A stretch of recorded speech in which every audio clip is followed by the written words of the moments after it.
Hello everyone, Siren the Gamer here. I'm back with a brand new video. So, today's topics are abounding in the comics, from Star Trek to Xbox to a new rumor about the Lord of the Rings series on Amazon. So let's get into it. If you're not, please hit the like, subscribe button. Please share the video as well, and also all the com all the comic book articles will be down in the description below. And share this with family, friends, and so forth. So let's get into it. Star Trek Comics discusses readers with the Vulcan lecturing of the crew gender pronouns. I'm gonna stop it right here and tell you that I am not a fan of current Star Trek. I hate it, from the Picard series to Discovery to Strange New Worlds, and the reason is they push the identity politics way too far. Unlike old Star Trek, it was it wasn't it was there, but it was woven to the story where you made think about it, and not how it's just dangling keys in your face, because that's how noticeable current Star Trek does with its identity politics. But I digress. Let's get into this article. Star Trek franchise has become one of the most mocked paired properties on the internet in the recent years, mirrored with controversy because the identity politics constantly pushed by the show, books, and comics. Yes, that's why it's been mocked, because of that very reason. In a recent IDW comic, the writers the writers of the franchise woke content by lecturing its readers on gender identity by using Vulcan characters as vehicles to gaslight readers who aren't obsessing with pronouns. Yeah, I'm one of those people who don't obsess over pronouns. The decline of Star Trek popularity among fans has begun with Star Trek Discovery. Yep, couldn't get into that series. Hated it, but I digress. Which the first flaunted racial divisions and exploit on-screen homosexual relations before pushing even further into the bottom of the identity politics barrel when they introduced a true character who, despite obviously being a woman, is lectured on her crewmates and audience on how she wanted to be called they them. Okay, about the Trill. The Trill are an interesting race because, yes, they are both a humanoid species but with a symbiote. Now, the symbiote can be transferred to their host if the host dies, or I think it's old age, and they can be the creatures, the Trill symbiote, can have the memories of their previous hosts, which is good. And they in one of the Star Trek Next Generation episodes, they use that perfectly with Crusher and one of the Trill species characters. That was a great idea.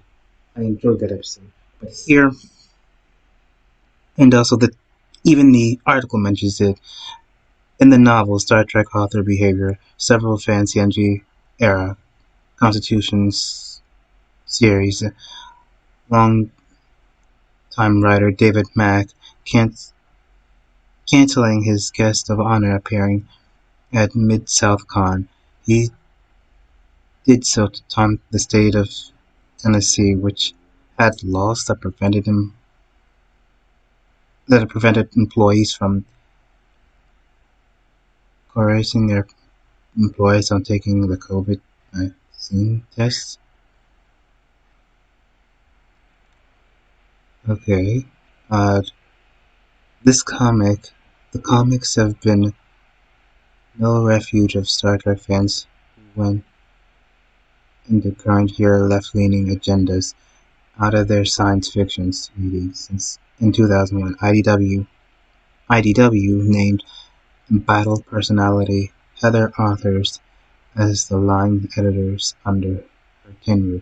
The fans complained about how she took no care with the community, but no, continuously, which highlighted the several editorial failures of recent issues of DS9 Comics. What? Even I didn't know DS9 had comics. Well, past the Dominion arc and all that. But current cosplay comes with a newly re-released Star Trek 22 issue 1, which features pre-Picard era where Benjamin Sisko returned from the Bajoran wormhole and only to find that the people were killing the Bajoran prophets, which needs to be stopped. The book is written by Jackson Lazing and Colin Kelly, best known for their work on Batman Beyond. Okay, the issue of Vulcans. Okay, yeah, it's,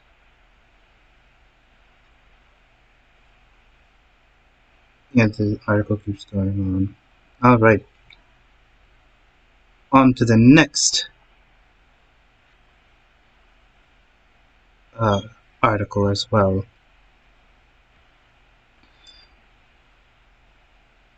Head of Xbox Studios says developer behind the Fable reboot is aiming to bring the series forward for today's sensibilities. Oh gosh.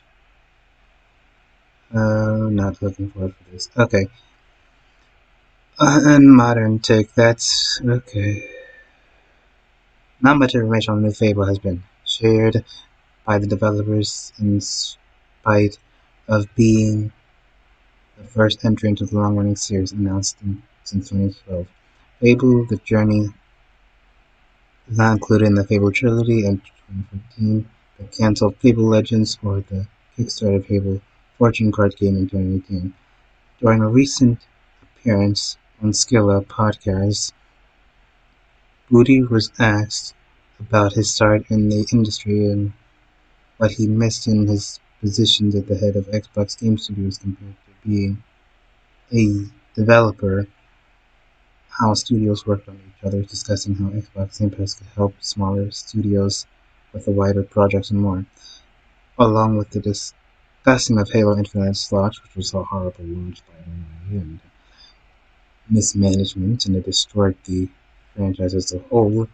On the Perfect Dark reboot, Booty was asked how Playground Games, typically a developer of racing games, becomes a evolved with Fable's the Fable reboot. Yeah, I saw something about how the developers of Forza Horizon 5, I believe, decided to do this. Yeah, it's like a carpenter becoming a blacksmith. That's my best thing on it. Playground doesn't make racing games, but if we can deconstruct that a little bit, I think that the Playground does high crafting, high, high quality, high attention detail so separate to the intriguing Booty explains.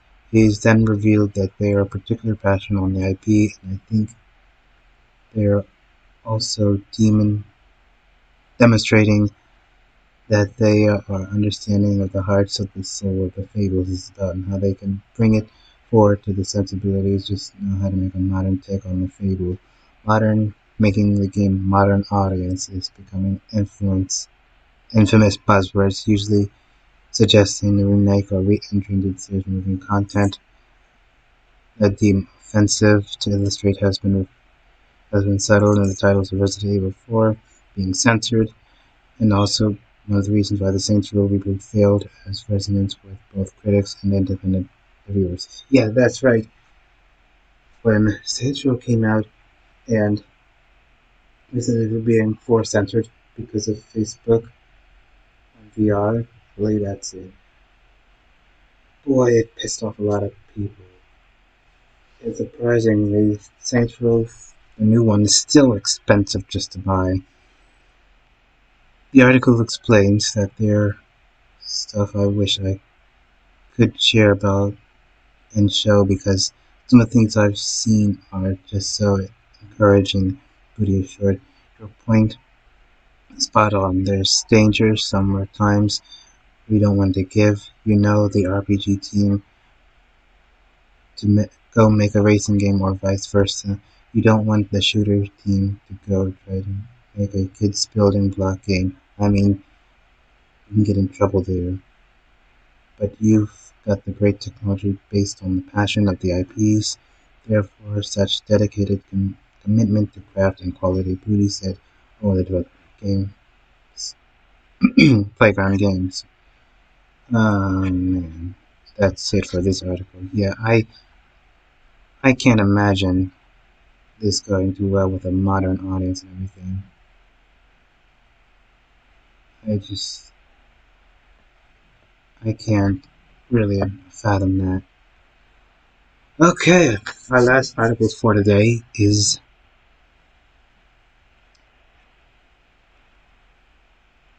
a new rumor claims that Prime Videos to completely reboot The Lord of the Rings of Power after creative bankruptcy for its season. Of course they are. They're going to. It's already destroyed. What can they do? The entire community's been on this ever since it first released. It's not going to end well. But let's get back into this, shall we? A new rumor claims that the Prime Video will be completely rebooted. Lord of the Rings of Power created Blanco the first season, which chooses to throw out Tolkien and replace it with intersectional feminism. Yep, and that's why it's destroyed.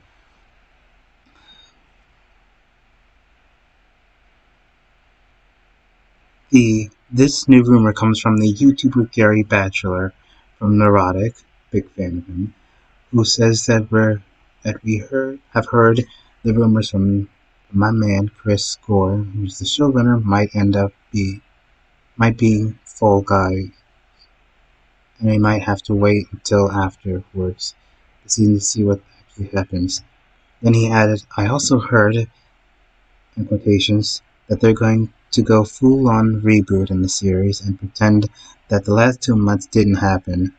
Roll out the publicity, maybe roll out some more influencers trying to get people bring back into the rings of power. Good luck, end quote.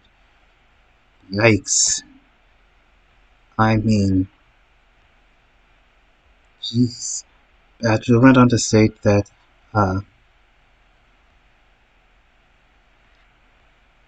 state, Badger went on to state that, and to add to what if I told you that the Rings of Power did not start this way? It was never meant to be a woke intersectional disaster. It didn't have not. It didn't have not Gandalf. It didn't have repurposed hobbits. It didn't have Halbrand as Sauron. It didn't have warrior Galadriel. We all kind of figured that, but the woke writers wanted to interject their politics and BS into it. What if I told you? What if I told that this show, unsubversived by people like Lindsay Weber and Jennifer Scale, and what if I told you that the fans attack came from the top more than my next Rings of Power video? He teased. Kind of figured that. Bolstering the rumor, he heard that Prime Video will reboot the series moving forward, and speculated the show will see massive viewers fail off the second season. Fletcher theorized that if it didn't need to be this way, I think we all love to be rooted for. Good Lord, Lord of the Rings show has not that is not what this is. This is Amazon product, and has very little chance of succeeding with the same people after 2 years. I'm guessing that they're going to lose half of your audience in the first episode, season 2, and just be going down from here. He speculated, I'm guessing, that we're going to end up like Westworld, which was going to happen to be another bad reboot product. Just got cancelled and accept. The big difference is Westworld had a good first season. I never seen Westworld, so I'm not sure what's been happening. But yes, uh, that's it for this video. As I said, I'll post the links on these videos, and I'll see you in the next video. Silence out. And also, please hit that like, subscribe button, share with your friends, family, and silence out.